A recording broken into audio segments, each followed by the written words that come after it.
You can feel it building, Scott, no question. And you know it's the regular season when Paul Hamilton shows up in a Disney tie. Enough of the preseason games. It's opening night. Now it gets serious. Paul, thanks for being with us. And, you know, a lot of questions still about this team, a lot of optimism, as Scott just said. But the big kind of issue, question mark looming over everything, is the goaltending situation. What's the plan tonight and moving forward in the early part of the season? And it has to be better. They're not going to get any better if the goaltending's not any better. Craig Anderson will get the start tonight, but Don Granato has said both goaltenders are going to play. It wouldn't shock me at all to see Comrie get the start on Saturday afternoon against the Florida Panthers. So we're going to see both goaltenders. Then they go out west. I think we'll see both goaltenders out west. If one starts to really take the reins, then I think they might go a little bit, but the plan right now is to have them both in net and see what they can do. In terms of this lineup, we've seen a lot of progress. The stretch run last season showed us that and has generated a lot of optimism. You know, Tage Thompson was a player who jumped to 38 goals from 8, really established himself as an upper echelon player. This is the youngest roster in the National Hockey League, so Thompson's established himself, but who do you see as that next player or players ready to step forward?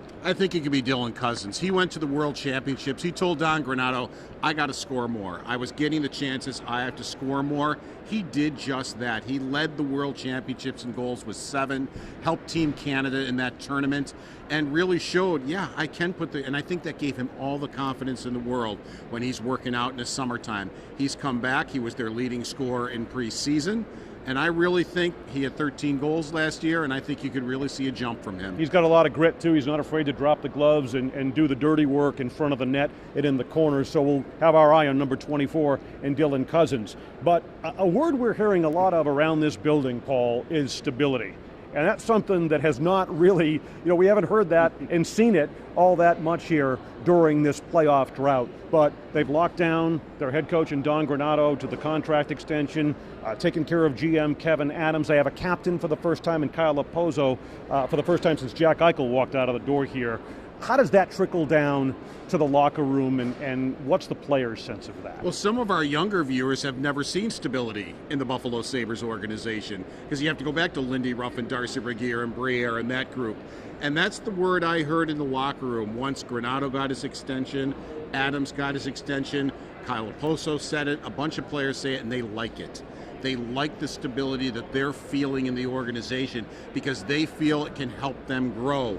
They're not being lied to by anybody. You know, Adams is doing what he said he's going to do as far as rewarding his young players when they should be rewarded.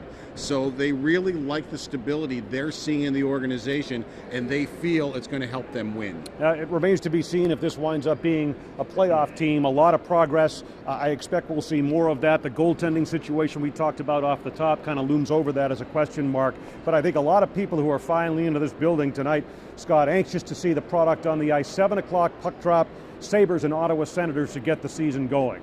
For Paul Hamilton, Adam Benigni, we're back at 6:20 with Julian Pelusi and more coverage. Let's send it back to you in the studio.